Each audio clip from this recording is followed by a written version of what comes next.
ओम शांति 11 जुलाई 2025 साकार मुरली मुरलीर मुख्य पॉइंट रे परम पिता परम शिक्षक परम सद्गुरु शिव बाबा कहते मिठे बच्चे प्रथमे समस्त को बाबांकर प्रकृत परिचय दे गीतार भगवान को प्रमाणित कर तेबे जाई तुमर नाम प्रख्यात हेब। प्रथमे समस्त को बाबांकर प्रकृत परिचय दे गीतार भगवान को प्रमाणित कर तेबे जाई तुमर नाम प्रसिद्ध हेब। प्रश्न तुमे संतान माने चारि जुगरे चक्र लगाइछ ताहार स्मारकी रूप रे भक्तिर मध्य प्रथा चालुछि ताहा कौन? उत्तर तुमे पिला माने चारि जुगरे चक्र लगाइछ सेथिपाई सेमाने मध्य सबु शास्त्र चित्र आदि को गाड़ी रे रखी चतुर्दिगरे परिक्रमा लगाउछंती पुणी घर को आसी सेगुड़ी को रखी देउछंती। तुमे माने ब्राह्मण देवता क्षत्रिय वैश्य शूद्र हेउछ एही चक्र बदल रे सेमाने परिक्रमा लगाइबा आरंभ करि देइछंती। एहा मध्य एक प्रथा अटे। ओम शांति आत्मिक पिता आत्मिक संतान मानकु बुझाउछंती जेतेबेले काहाकु बुझाउछ तेबे प्रथमे ए कथा स्पष्ट भावरे बुझाई दियो जे बाबा जणे अटंती पचारिबार नाही जे बाबा जणे ना अनेक अटंती। एमितिरे तो पुणी अनेक कहीदेबे कहिबाकु हेबो जे रचयिता ईश्वर पिता जणे अटंती से समस्त आत्मांकर पिता अटंती। प्रथमे प्रथमे एपरि भी कहिबा अनुचित जे से बिंदु अटंती। एहा कहिबा द्वारा द्वंद्वरे पड़िजिबे। प्रथमे तो एही कथा को भल भावरे बुझाओ जे आमर पिता दुई जन लौकिक एवं परलौकिक। प्रत्येकंकर लौकिक पिता तो अछंती किंतु परलौकिक पिता को केही खुदा केही गॉड बोली कहउछंती सिए जणे ही अटंती। समस्ते जनकु ही मने पकाउछंती। प्रथमे एहा पक्का निश्चय कराओ जे पिता हेउछंती स्वर्गर रचयिता से एठाकू आसीछंती स्वर्गर मालिक कराइबा पाई। सेही दिनटिकू शिव जयंती मध्य कुहा जाउछि। ए कथा मध्य तुमे माने जानिछ स्वर्गर रचयिता भारत रे ही स्वर्ग रचना करुछंती जेउठी देवी देवता मानंकर ही राज्य हेउछि। तेणु प्रथमे बाबांकर ही परिचय देबाकू हेबो। तांकर नाम ही हेउछि शिव। गीतारे भगवानुवाच शब्द रहिछि ना।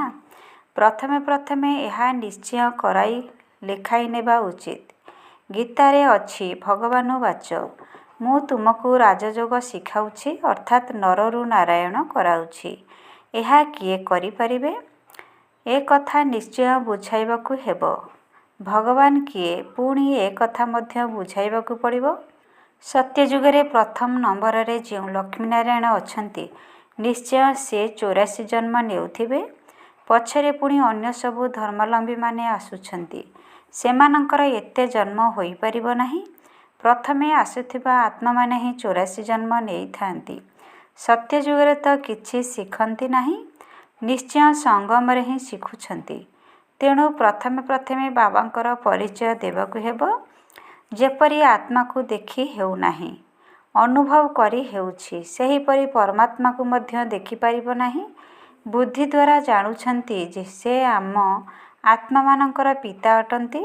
तांकु कुहा जाउछि परम आत्मा। से सदा पवित्र अटंती। तांकु आसी पतित दुनिया को पवित्र करिबाकू पड़ुछि। तेणु प्रथम कथा हला बाबा जड़े अटंती। एहाकू प्रमाणित करी बताइबा द्वारा गीतार भगवान श्रीकृष्ण नुहंती। एहा मध्य प्रमाणित होइजिबो। तुम संतान मानकू प्रमाणित करी बताइबाकू हेबो जे एक बाबा को ही सत्य बोली कहा जाए। बाकी कर्मकांड अथवा तीर्थ आदिर कथा सबु भक्तिर शास्त्र रे अछि। ज्ञान रे एहा तो कोनोसी वर्णना नाही। एठारे कोनोसी शास्त्र नाही। बाबा आसी समस्त रहस्य बुझाउछंती। प्रथमे तुमे संतान माने एही कथा उपरे बीज प्राप्त करिबो जे भगवान एक निराकार अटंती शरीरधारी नुहंती। परमपिता परमात्मा शिव भगवानुवाच ज्ञानर सागर समस्तंकर से पिता अटंती। श्रीकृष्ण तो समस्तंकर पिता होई परिबे नाही। से काहाकू कही परिबे नाही जे ଦେହର ସବୁ ଧର୍ମକୁ ଛାଡ଼ି ମୋତେ ମନେ ପକାଅ। ଏହା ବହୁତ ସହଜ କଥା। କିନ୍ତୁ ମନୁଷ୍ୟ ଶାସ୍ତ୍ର ଆଦି ପଢ଼ି ପଢ଼ି ଭକ୍ତିରେ ପକ୍କା ହୋଇଗଲେଣି। ଆଜିକାଲି ଶାସ୍ତ୍ର ଆଦିକୁ ଗାଡ଼ିରେ ରଖି ପରିକ୍ରମା କରୁଛନ୍ତି। ଚିତ୍ର ଗ୍ରନ୍ଥ ଆଦି ଗୁଡ଼ିକୁ ମଧ୍ୟ ପରିକ୍ରମା କରାଉଛନ୍ତି। ପୁଣି ଘରକୁ ଆଣି ରଖି ଦେଉଛନ୍ତି। ଏବେ ତୁମେ ସନ୍ତାନମାନେ ଜାଣୁଛ ଆମେ ଦେବତାରୁ କ୍ଷତ୍ରିୟ ବୈଶ୍ୟ ଶୂଦ୍ର ହୋଇ ଏହିଭଳି ଚକ୍ର ଲଗାଉଛୁ। ଚକ୍ର ବଦଳରେ ସେମାନେ ପୁଣି ପରିକ୍ରମା କରାଇ ଘରେ ରଖି ଦେଉଛନ୍ତି। ସେମାନେ ପରିକ୍ରମା କରାଇବା ପାଇଁ ଗୋଟିଏ ନିର୍ଦ୍ଦିଷ୍ଟ ଦିନ ରଖିଥାନ୍ତି। ତେଣୁ ପ୍ରଥମେ ଏହା ପ୍ରମାଣିତ କରି ବତାଇବାକୁ ହେବ ଯେ ଶ୍ରୀକୃଷ୍ଣ ଭଗବାନୁବାଚ ଠିକ୍ ନୁହେଁ, କିନ୍ତୁ ଶିବ ଭଗବାନୁବାଚ ଅଟେ। ଶିବ ହିଁ ପୁନର୍ଜନ୍ମ ରହିତ। ସେ ଆସୁଛନ୍ତି ନିଶ୍ଚୟ, କିନ୍ତୁ ତାଙ୍କର ଦିବ୍ୟ ଜନ୍ମ ହେଉଛି ଭାଗୀରଥୀଙ୍କ ଶରୀରରେ ଆସି ସବାର ହେଉଛନ୍ତି। ପତିତମାନଙ୍କୁ ଆସି ପବିତ୍ର କରାଉଛନ୍ତି। ରଚୟିତା ଏବଂ ରଚନାର ଆଦି ମଧ୍ୟ ଅନ୍ତର ରହସ୍ୟ ବୁଝାଉଛନ୍ତି, ଯେଉଁ ଜ୍ଞାନ ଆଉ କେହି ଜାଣନ୍ତି ନାହିଁ। ବାବାଙ୍କୁ ନିଜେ ଆସି ନିଜର ପରିଚୟ ଦେବାକୁ ପଡ଼ୁଛି। ମୁଖ୍ୟ କଥା ହିଁ ହେଉଛି ବାବାଙ୍କର ପରିଚୟ ଦେବା। ସେ ହିଁ ଗୀତାର ଭଗବାନ ଅଟନ୍ତି। ଏହାକୁ ତୁମେ ଯଦି ପ୍ରମାଣିତ କରି ବତାଇବ, ତେବେ ତୁମର ନାମ ବହୁତ ପ୍ରସିଦ୍ଧ ହୋଇଯିବ। ତେଣୁ ଏପରି ପର୍ଚ୍ଚା ତିଆରି କରି ସେଥିରେ ଚିତ୍ର ଆଦି କରି ଉଡ଼ାଜାହାଜରୁ ପକାଇବା ଉଚିତ। ବାବା ମୁଖ୍ୟ କଥା ବୁଝାଉଛନ୍ତି।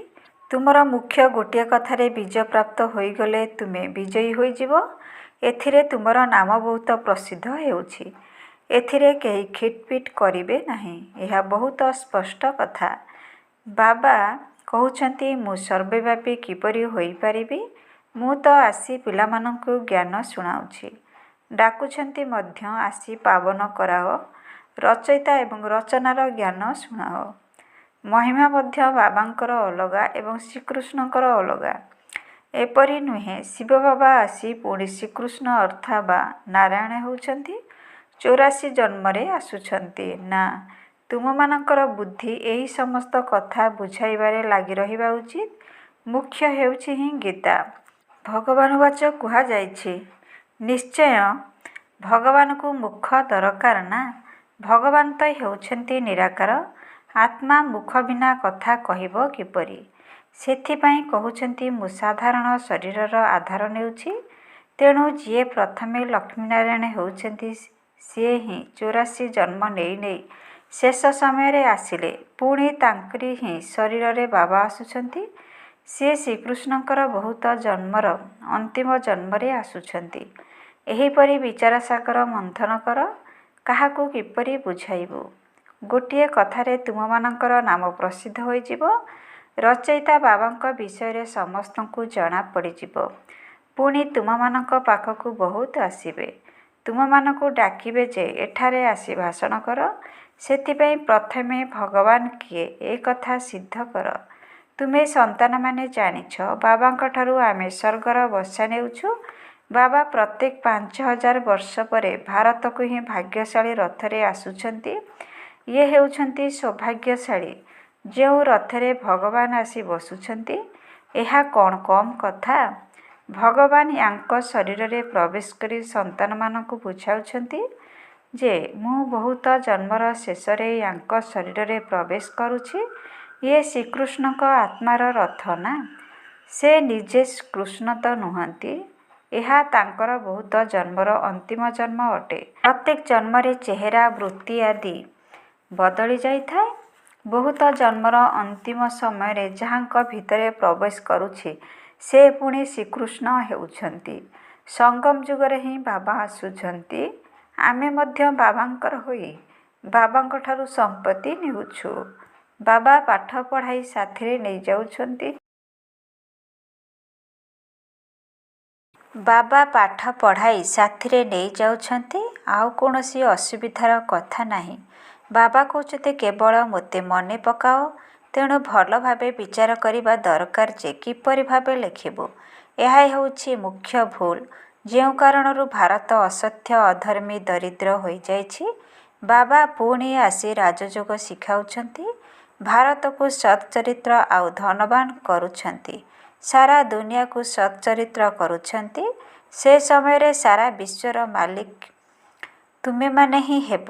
ଯେପରି କହିଥାନ୍ତି wish you long life and prosperity ଅର୍ଥାତ୍ ଦୀର୍ଘାୟୁ ଏବଂ ସମୃଦ୍ଧିର ଆଶୀର୍ବାଦ କରୁଛି। ବାବା ଆଶୀର୍ବାଦ ଦେଉନାହାନ୍ତି କି ସର୍ବଦା ଜୀବିତ ରହିଥାଅ। ସାଧୀମାନେ କହୁଛନ୍ତି ଅମର ହୁଅ। ତୁମେମାନେ ଏବେ ବୁଝୁଛ ଯେ ଅମର ଅର୍ଥାତ୍ ଅମରପୁରୀରେ ହିଁ ହେବେ। ମୃତ୍ୟୁଲୋକରେ ପୁଣି ଅମର ରୁହ ବୋଲି କିପରି କହିବେ? ତେଣୁ ସନ୍ତାନମାନେ ଯେତେବେଳେ ସଭା ଆଦି କରିଥାନ୍ତି, ବାବାଙ୍କୁ ମତ ପଚାରିଥାନ୍ତି। ବାବା ଆଗୁଆ ମତ ଦେଉଛନ୍ତି କି ନିଜ ନିଜର ମତ ଲେଖିକରି ପଠାଅ, ପୁଣି ଭଲ ଏକାଠି ବି ହୋଇଥାଉ। ମୁରଲିରେ ତ ମତ ଲେଖିଲେ ସମସ୍ତଙ୍କ ପାଖରେ ପହଞ୍ଚି ପାରିବ। 2-3 ହଜାର ଟଙ୍କାର ଖର୍ଚ୍ଚରୁ ବଞ୍ଚିଯିବ। ଏହି 2-3 ହଜାର ଟଙ୍କାରେ 2-3ଟି ସେଣ୍ଟର ଖୋଲିପାରିବ। ଚିତ୍ର ଆଦି ନେଇ ଗାଁ ଗାଁକୁ ଯିବା ଦରକାର। ତୁମ ସନ୍ତାନମାନଙ୍କର ଅଧିକ ଜିଜ୍ଞାସା ସୂକ୍ଷ୍ମବତନର କଥାରେ ରହିବା ଉଚିତ ନୁହେଁ। ବ୍ରହ୍ମା, ବିଷ୍ଣୁ, ଶଙ୍କର ଆଦିଙ୍କର ଚିତ୍ର ଉପରେ ଅଳ୍ପ ବୁଝା ଯାଇଥାଏ। ଏମାନଙ୍କର ମଝିରେ ଅଳ୍ପ ପାର୍ଟ ରହିଛି। ତୁମେମାନେ ଯାଉଛ, ମିଶୁଛ, ବାକି ଆଉ କିଛି ନାହିଁ। ସେଥିପାଇଁ ଏଥିରେ ଅଧିକା ଜିଜ୍ଞାସା ରଖାଯାଏ ନାହିଁ। ଏଠାକୁ ଆତ୍ମାକୁ ଡକାଯାଇଥାଏ। ତାଙ୍କୁ ଦେଖାଇଥାନ୍ତି। କେହି କେହି ଆସି କାନ୍ଦିଥାନ୍ତି ମଧ୍ୟ। କେହି ସ୍ନେହର ସହ ମିଶିଥାନ୍ତି। କେହି ଦୁଃଖର ଲୁହ ଗଡ଼ାଇଥାନ୍ତି। ଏସବୁ ଡ୍ରାମାରେ ପାର୍ଟ ରହିଛି, ଯାହାକୁ କଥୋପକଥନ କୁହାଯାଏ। ଦୁନିଆରେ ତ ବ୍ରାହ୍ମଣ ଶରୀରରେ କାହାର ଆତ୍ମାକୁ ଡାକିଥାନ୍ତି, ପୁଣି ତାଙ୍କୁ କପଡ଼ା ଆଦି ପିନ୍ଧାଇଥାନ୍ତି। ତେବେ ଶରୀର ତ ଶେଷ ହୋଇଗଲା, ବାକି ପିନ୍ଧିବ କିଏ? ତୁମମାନଙ୍କର ସେହି ପ୍ରଥା ନାହିଁ। କାନ୍ଦିବାର କୌଣସି କଥା ହିଁ ନାହିଁ। ସର୍ବୋଚ୍ଚ ହେବାକୁ ପଡ଼ିବ। ତେବେ ଏହା କିପରି ହେବ? ନିଶ୍ଚୟ ମଝିରେ ସଙ୍ଗମ ଯୁଗ ରହିଛି, ଯେଉଁଥିରେ ପବିତ୍ର ହୋଇଥାନ୍ତି। ତୁମେମାନେ ଗୋଟିଏ କଥା ପ୍ରମାଣିତ କରି ଦେଖାଇଲେ କହିବେ ଏମାନେ ବିଲକୁଲ ଠିକ୍ ବତାଉଛନ୍ତି। ଭଗବାନ କେବେ ମିଛ କୁହନ୍ତି ନାହିଁ। ପୁଣି ବହୁତଙ୍କର ସ୍ନେହ ମଧ୍ୟ ହେବ। ବହୁତ ଆସିବେ। ଠିକ୍ ସମୟରେ ପିଲାମାନଙ୍କୁ ସବୁ ସେଣ୍ଟର୍ସ ମଧ୍ୟ ମିଳିଥାଏ। ପଛକୁ କ'ଣ କ'ଣ ହେବ ତାହା ମଧ୍ୟ ଦେଖିବ। ଲଢ଼େଇ ଲାଗିବ, ବମ୍ ପଡ଼ିବ। ପ୍ରଥମେ ବିନାଶ ବିଦେଶରୁ ଆରମ୍ଭ ହେବ। ଏଠାରେ ରକ୍ତ ନଦୀ ବହିବ, ପୁଣି ଘିଅ ଦୁଧର ନଦୀ ବହିବ। ପ୍ରଥମେ ଗଣ୍ଡଗୋଳର ସୂତ୍ରପାତ ବିଲାତରୁ ବାହାରିବ। ସେହିଠାରେ ହିଁ ଡରର ଆଶଙ୍କା ରହିଛି। କେତେ ବଡ଼ ବଡ଼ ବମ୍ ତିଆରି କରୁଛନ୍ତି, କ'ଣ ସବୁ ସେଥିରେ ପକାଉଛନ୍ତି, ଯାହା ଏକଦମ ସହରକୁ ସମାପ୍ତ କରିଦେଉଛି। ଏହା ମଧ୍ୟ କହିବାକୁ ହେବ। କିଏ ସ୍ୱର୍ଗର ରାଜତ୍ୱର ସ୍ଥାପନା କରୁଛନ୍ତି। ସ୍ୱର୍ଗୀୟ ଈଶ୍ୱର ପିତା ନିଶ୍ଚୟ ସଙ୍ଗମରେ ଆସୁଛନ୍ତି। ତୁମେମାନେ ଜାଣିଛ ବର୍ତ୍ତମାନ ହେଉଛି ସଙ୍ଗମ ଯୁଗ। ତୁମମାନଙ୍କୁ ବାବାଙ୍କ ସ୍ମୃତିରେ ରହିବାର ମୁଖ୍ୟ କଥା ବୁଝାଯାଉଛି, ଯାହାଦ୍ୱାରା ହିଁ ପାପ କଟିବ। ଭଗବାନ ଯେତେବେଳେ ଆସିଥିଲେ କହିଥିଲେ ଯେ କେବଳ ମୋତେ ମନେ ପକାଅ, ତେବେ ତୁମେ ଶତପ୍ରଧାନ ହୋଇଯିବ, ମୁକ୍ତିଧାମକୁ ଯିବ। ପୁଣି ପ୍ରଥମରୁ ଆରମ୍ଭ କରି ଚକ୍ରର ପୁନରାବୃତ୍ତି ହେବ। ଦୈବୀ ଧର୍ମ, ଇସଲାମୀ ଧର୍ମ, ବୌଦ୍ଧ ଧର୍ମ। ତୁମ ବିଦ୍ୟାର୍ଥୀମାନଙ୍କ ବୁଦ୍ଧିରେ ଏହି ସମସ୍ତ ନଲେଜ ବା ଜ୍ଞାନ ରହିବା ଉଚିତ। ଖୁସି ରହୁଛି ଆମେ କେତେ ରୋଜଗାର କରୁଛୁ। ଏହି ଅମର କଥା ଅମର ବାବା ତୁମମାନଙ୍କୁ ଶୁଣାଉଛନ୍ତି। ତୁମମାନଙ୍କର ଅନେକ ନାମ ରଖିଦେଇଛନ୍ତି। ମୁଖ୍ୟ ହେଲା ପ୍ରଥମେ ଦୈବୀ ଧର୍ମ, ପୁଣି ତାପରେ ସମସ୍ତଙ୍କର ବୃଦ୍ଧି ହୋଇ ହୋଇ ବୃକ୍ଷ ବଢ଼ି ଚାଲିଛି। ଅନେକ ଧର୍ମ, ଅନେକ ମତ ହୋଇଯାଇଥାଏ। ଏହା ଏକମାତ୍ର ଧର୍ମ, ଯାହାକି ଏକମାତ୍ର ଶ୍ରୀମତ ଦ୍ୱାରା ସ୍ଥାପନ ହେଉଛି। ଦ୍ୱିତୀୟର କଥା ନାହିଁ। ଏହି ରୁହାନୀ ଜ୍ଞାନ, ରୁହାନୀ ବାବା ବସି ତୁମ ସନ୍ତାନମାନଙ୍କୁ ବୁଝାଉଛନ୍ତି। ତେଣୁ ତୁମ ସନ୍ତାନମାନଙ୍କୁ ଖୁସିରେ ମଧ୍ୟ ରହିବା ଦରକାର। ତୁମେମାନେ ଜାଣୁଛ ବାବା ଆମକୁ ପଢ଼ାଉଛନ୍ତି। ତୁମେମାନେ ମଧ୍ୟ ଅନୁଭବରୁ କହୁଛ ଯେ ଏହି ବିଶୁଦ୍ଧ ଅହଙ୍କାର ରହିବା ଉଚିତ। ଭଗବାନ ଆମକୁ ପଢ଼ାଉଛନ୍ତି, ତେବେ ଆଉ କ'ଣ ଦରକାର? ଯେବେ ଆମେ ବିଶ୍ୱର ମାଲିକ ହେଉଛୁ, ତେଣୁ ଖୁସି କାହିଁକି ରହୁନାହିଁ? ଅର୍ଥାତ୍ ନିଶ୍ଚୟରେ କେଉଁଠି ସଂଶୟ ରହୁଛି। ବାବାଙ୍କ ପ୍ରତି ସଂଶୟ ଆଣିବା ଉଚିତ ନୁହେଁ। ମାୟା ସଂଶୟରେ ପକାଇ ଭୁଲାଇ ଦେଉଛି। ବାବା ବୁଝାଉଛନ୍ତି ମାୟା ଆଖି ଦ୍ୱାରା ବହୁତ ଧୋକା ଦେଉଛି। ଭଲ ଜିନିଷ ଦେଖିଲେ ଖାଇବା ପାଇଁ ମନ ଚଞ୍ଚଳ ହେଉଛି। ଆଖି ଦ୍ୱାରା ଦେଖିବାରୁ ମାରିବା ପାଇଁ କ୍ରୋଧ ଆସୁଛି। ନ ଦେଖିଲେ ମାରିବେ କିପରି? ଆଖି ଦ୍ୱାରା ଦେଖିବାରୁ ଲୋଭ ମୋହ ମଧ୍ୟ ଆସୁଛି।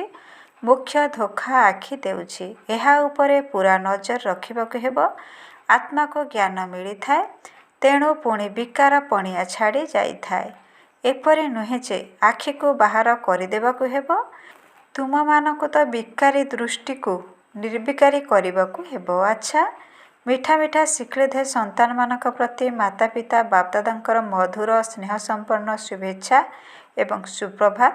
ଆତ୍ମିକ ପିତାଙ୍କର ଆତ୍ମିକ ସନ୍ତାନମାନଙ୍କୁ ନମସ୍ତେ। ଆତ୍ମିକ ସନ୍ତାନମାନଙ୍କର ଆତ୍ମିକ ପିତାଙ୍କୁ ନମସ୍ତେ ନମସ୍ତେ ନମସ୍ତେ। ଓଂ ଶାନ୍ତି। ମେରା ବାବା, ପ୍ୟାରା ବାବା, ମିଠା ବାବା, ଶୁକ୍ରିୟା ବାବା। ଓଂ ଶାନ୍ତି। ଧାରଣା ପାଇଁ ମୁଖ୍ୟ ସାରାଂଶ। 1. ସର୍ବଦା ଏହି ନିଶା ବା ଖୁସିରେ ରହିବାକୁ ହେବ ଯେ ଆମକୁ ଭଗବାନ ପାଠ ପଢ଼ାଉଛନ୍ତି। କୌଣସି କଥାରେ ସଂଶୟ ବୁଦ୍ଧି ହେବାର ନାହିଁ।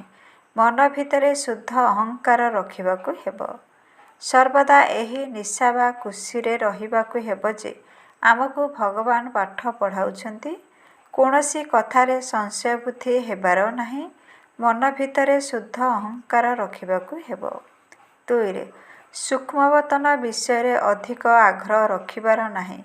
ଆତ୍ମାକୁ ଶତପ୍ରଦାନ କରିବା ପାଇଁ ପୂରା ପୁରୁଷାର୍ଥ କରିବାକୁ ହେବ। ପରସ୍ପର ମଧ୍ୟରେ ବିଚାର ବିମର୍ଶ କରି ସମସ୍ତଙ୍କୁ ବାବାଙ୍କର ପ୍ରକୃତ ପରିଚୟ ଦେବାକୁ ହେବ। ସୂକ୍ଷ୍ମବତନ ବିଷୟରେ ଅଧିକ ଆଗ୍ରହ ରଖିବାର ନାହିଁ। ଆତ୍ମାକୁ ଶତପ୍ରଦାନ କରିବା ପାଇଁ ପୂରା ପୁରୁଷାର୍ଥ କରିବାକୁ ହେବ। ପରସ୍ପର ମଧ୍ୟରେ ବିଚାର ବିମର୍ଶ କରି ସମସ୍ତଙ୍କୁ ବାବାଙ୍କର ପ୍ରକୃତ ପରିଚୟ ଦେବାକୁ ହେବ। ବରଦାନ। ସମ୍ମାନର ସହିତ ଉତ୍ତୀର୍ଣ୍ଣ ହେବା ପାଇଁ ପୁରୁଷାର୍ଥର ଗତିକୁ ତୀବ୍ର ବେଗୀ ଏବଂ ବ୍ରେକକୁ ମଜବୁତ ରଖୁଥିବା ଯଥାର୍ଥ ଯୋଗୀ ହୁଅ। ସମ୍ମାନର ସହିତ ଉତ୍ତୀର୍ଣ୍ଣ ହେବା ପାଇଁ ପୁରୁଷାର୍ଥର ଗତିକୁ ତୀବ୍ର ବେଗୀ ଏବଂ ବ୍ରେକକୁ ମଜବୁତ ରଖୁଥିବା ଯଥାର୍ଥ ଯୋଗୀ ହୁଅ। ବର୍ତ୍ତମାନର ସମୟ ଅନୁସାରେ ପୁରୁଷାର୍ଥର ଗତି ତୀବ୍ର ବେଗୀ ଏବଂ ବ୍ରେକ୍ ମଜବୁତ ରହିବା ଉଚିତ। ତେବେ ଯାଇ ଅନ୍ତିମ ସମୟରେ ସମ୍ମାନର ସହିତ ଉତ୍ତୀର୍ଣ୍ଣ ହୋଇପାରିବ। କାହିଁକି ନା ସେହି ସମୟର ପରିସ୍ଥିତି ଗୁଡ଼ିକ ବୁଦ୍ଧିରେ ଅନେକ ପ୍ରକାରର ସଂକଳ୍ପ ଉତ୍ପନ୍ନ କରାଇଦେବ। ତେଣୁ ସେହିଭଳି ସମୟରେ ସବୁ ସଂକଳ୍ପଠାରୁ ଊର୍ଦ୍ଧ୍ୱରେ ରହି ଗୋଟିଏ ହିଁ ସଂକଳ୍ପରେ ସ୍ଥିତ ହେବାର ଅଭ୍ୟାସ ଥିବା ଆବଶ୍ୟକ। ଯେଉଁ ସମୟରେ ବୁଦ୍ଧି ଅନେକ ପ୍ରକାରର ବିସ୍ତାର ଭିତରେ ଘୂରି ବୁଲୁଥିବ, ସେହି ସମୟରେ ତାକୁ ବନ୍ଦ କରିବାର ଶକ୍ତିଶାଳୀ ଅଭ୍ୟାସ ଦରକାର। ଷ୍ଟପ୍ କରିବା ମାତ୍ରକେ ଷ୍ଟପ୍ ହେଉଥିବ। ଯେତେ ସମୟ ଇଚ୍ଛା ସେତିକି ସମୟ ପର୍ଯ୍ୟନ୍ତ ବୁଦ୍ଧିକୁ ଗୋଟିଏ ସଂକଳ୍ପରେ ସ୍ଥିର କରିଦେବା, ଏହା ହିଁ ହେଉଛି ଯଥାର୍ଥ ଯୋଗ। ସ୍ଲୋଗାନ। ତୁମେ ସମସ୍ତେ ଆଜ୍ଞାଧୀନ ସେବକ ଅଟ। ସେଥିପାଇଁ କେବେ ବି ବେପରୁଆ ହୋଇପାରିବ ନାହିଁ। କାରଣ ସେବାକର ଅର୍ଥ ହେଲା ସର୍ବଦା ସେବାରେ ଉପସ୍ଥିତ ରହିବା। ଓଂ ଶାନ୍ତି। ଆଜିର ଅବ୍ୟକ୍ତ ଇଶାରାରେ ବାବା କହୁଛନ୍ତି, ସଂକଳ୍ପ ଶକ୍ତିକୁ ଜମା କରି ଶ୍ରେଷ୍ଠ ସେବାର ନିମିତ୍ତ ହୁଅ। ଯେପରି ଇଞ୍ଜେକ୍ସନ ମାଧ୍ୟମରେ ରକ୍ତରେ ଶକ୍ତି ଭରି ଦିଆଯାଇପାରୁଛି, ସେହିପରି ତୁମମାନଙ୍କର ଶ୍ରେଷ୍ଠ ସଂକଳ୍ପ ଇଞ୍ଜେକ୍ସନ ଭଳି କାମ କରିବ। ତୁମମାନଙ୍କର ସଂକଳ୍ପ ଦ୍ୱାରା ଅନ୍ୟମାନଙ୍କର ସଂକଳ୍ପରେ ଶକ୍ତି ଆସିଯାଉଥିବ। ବର୍ତ୍ତମାନ ଏହିଭଳି ସେବାର ବହୁତ ଆବଶ୍ୟକତା ରହିଛି। ନିଜର ସୁରକ୍ଷା ପାଇଁ ମଧ୍ୟ ଶୁଭ ଏବଂ ଶ୍ରେଷ୍ଠ ସଂକଳ୍ପର ଶକ୍ତିକୁ ଏବଂ ନିର୍ଭୟତାର ଶକ୍ତିକୁ ଜମା କର। ତେବେ ଯାଇ ତୁମର ଅନ୍ତିମ ସମୟ ସୁଖମୟ ହେବ ଏବଂ ତୁମେ ବେହଦ ସେବା କାର୍ଯ୍ୟରେ ସହଯୋଗୀ ହୋଇ ବେହଦ ବିଶ୍ୱର ରାଜ୍ୟ ଅଧିକାରୀ ହୋଇପାରିବ। ଓଂ ଶାନ୍ତି। ଓଂ ଶାନ୍ତି। ଓଂ ଶାନ୍ତି।